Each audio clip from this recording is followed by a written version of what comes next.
Be inspired, supported, and empowered. This is the Global Healthy Living Foundation podcast network. It took me from a very confident person, because I was very confident in who I was at the time, down to someone who was fearful, ashamed, definitely ashamed, because my skin just looked horrible. Hello, and welcome to Getting Clear on Psoriasis. I'm your host, David Brandt, and I've been living with psoriasis for more than 30 years. In this podcast series, we bring you stories about different people's experiences with psoriasis and hear from medical professionals who treat the condition every day.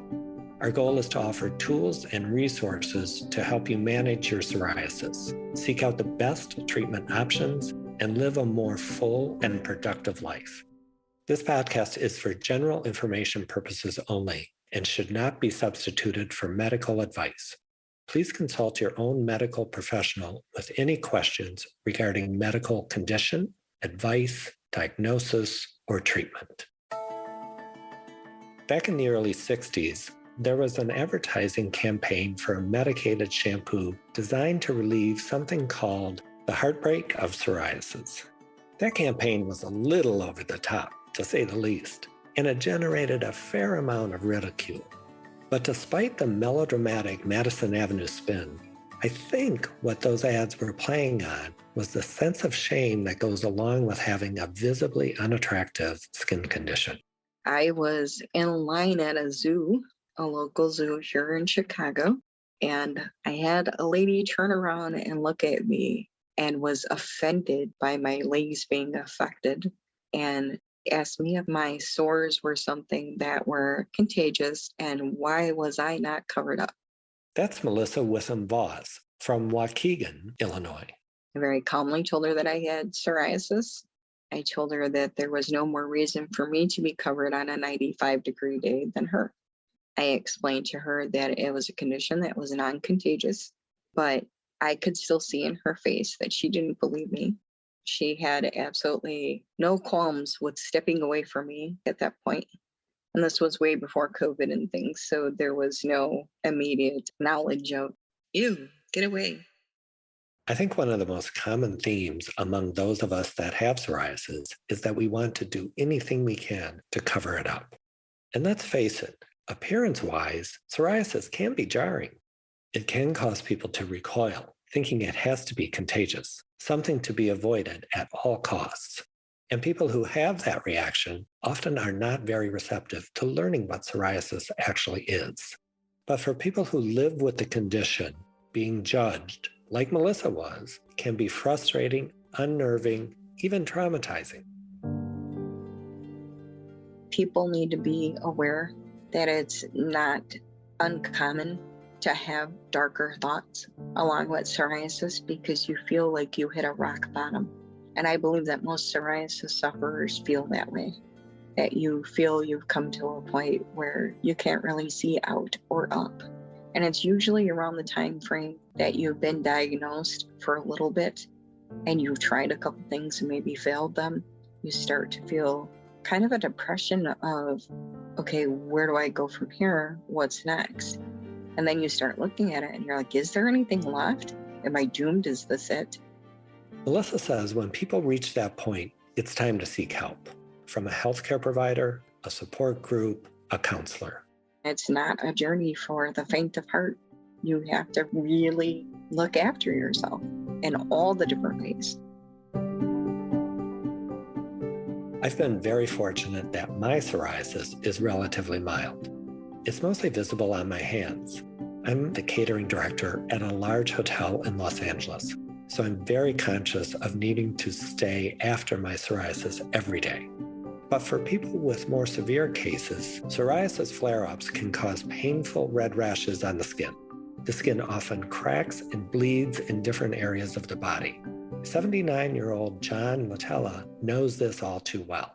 It's been difficult at times. I've suffered with depression that I had to dig myself out of. It was painful at times. It was bloody at times. Sometimes you just say, I give up, but then you keep going. There'd be times when the pain of the burn was so much that I'd be in tears. You get at that point, you'd say to yourself, I just can't take it anymore. And you have to relax. You have to just say, I have to move forward. My children all knew what I was going through. They knew that I just couldn't do some things. But I never stopped doing the things that I wanted to do, even though it might have been very painful. I added on a room in our house, up and down a ladder. At the end of the day, it was very painful, but I knew I had to do it. Things I had to prove to myself. So what's actually happening here? What's causing all the rashes, the itching, and the pain for so many patients like John? We talked to Dr. Ahmad Shatil Amin, who's an assistant professor at Northwestern University and a practicing dermatologist for 9 years. Psoriasis, produces these thick plaques on the skin. And basically what you have is a lot of dead skin piling up on one another. And so that produces that scale. So oftentimes patients who have psoriasis leave a trail of scale behind them. Their bedrooms, their offices are often covered in scale. Their desks are covered in scale. Whenever they take off their shirt, there's like a plume of scale everywhere. When they have it on their scalp, they have scaling on their shoulders. A lot of patients with psoriasis will describe that their plaques are quite painful, especially patients who have psoriasis on their hands and feet. You'll hear stories about how a young person with psoriasis, has completely stopped dating because they're just afraid to be close to someone. They're afraid to experience physical intimacy with anyone because of their plaques. You'll hear stories about how patients have stopped going to the gym because they don't want to be on a treadmill in their shorts and have someone else stare at their psoriasis on their legs. 51-year-old Vicki Wilkerson from Louisiana says self-consciousness about her psoriasis was devastating. It took me from a very confident person, because I was very confident in who I was at the time, down to someone who was fearful, ashamed, definitely ashamed, because my skin just looked horrible, to someone that was an outdoor type person, to hiding in my house, not really wanting to go outside. And, I didn't want anybody to see what I looked like. Tammy Soretti, who lives near Pittsburgh, describes her own self-isolation.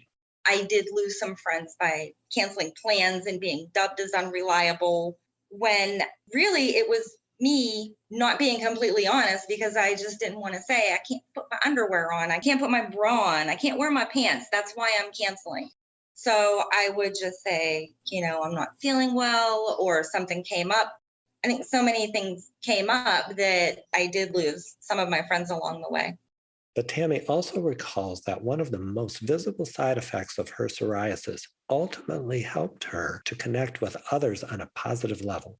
I went 20 years without knowing one person that had psoriasis, and then finally losing my hair, and people were like, what happened to your hair? Well, it's psoriasis. And people that I've known since middle school were like, I have that too. I've been hiding it all my life. And what a waste. We could have all supported each other through this, but none of us knew because we were all hiding it.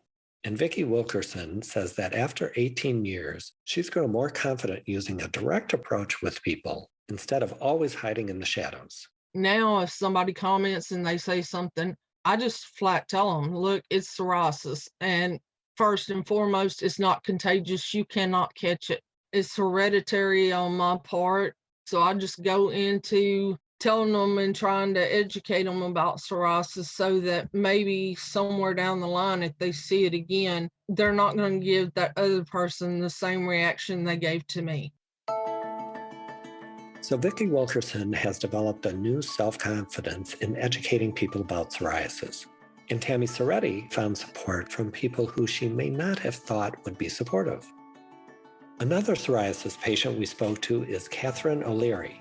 She also happens to be a clinical psychologist in the UK and works with people who live with various chronic illnesses. For her, it's also important to seek out things that bring comfort. When you're struggling with psoriasis, the things that you do to look after yourself often go out the window. As psychologists, we talk about soothing activities. So the things that soothe you, they're the first things to go when you're under stress, when your psoriasis is bad. So, make sure that you practice those self-care things. And that might be, a walk on the beach or meditating. It might be curling up with a good book. But the things that just make you feel calm, make you feel relaxed, and make you feel soothed. Dr. Mona Gohara is a dermatologist from New Haven, Connecticut. She says some patients feel judged because of their psoriasis and may be reluctant to tell their doctor about related conditions they're experiencing. It's important to be transparent because it really can make a difference in treatment. So I think one, talking about what other symptoms you're having, arthritis, is there cardiovascular history? Two, talking about how this is affecting your life. And three, to be just honest. It doesn't faze me what people tell me in the office. I'm not judging you. I just want to know kind of factual information so we can come up with the safest and best treatment plan. Straight talk with your doctor is so important. It's also crucial that psoriasis patients feel comfortable with the medical professionals they work with to address their condition. And that's what we'll focus on in the next episode of Getting Clear on Psoriasis, building the right care team to treat your psoriasis. I had to do a lot of legwork on my own to get that team. I've been through a lot of doctors, a lot of dermatologists, a lot of specialists, a lot of people that were like, it's all in your head. And you got to let that go. You got to drop that and find somebody who knows that it's not in your head. That's coming up on Getting Clear on Psoriasis. If you like what you've heard, head over to Apple Podcasts and leave a 5-star rating and write a positive review. It'll help spread the word to more people who might be in need of support. And if you know of someone living with psoriasis, be sure to tell them about this podcast. As always, we welcome your feedback. So send us an email to psoriasis@ghlf.org. Until next time, I'm David Brandt. Thanks so much for listening. This podcast is made possible with support from Walgreens and Alliance RX Walgreens Prime, sponsors of the Global Healthy Living Foundation. Be inspired, supported, and empowered. This is the Global Healthy Living Foundation podcast network.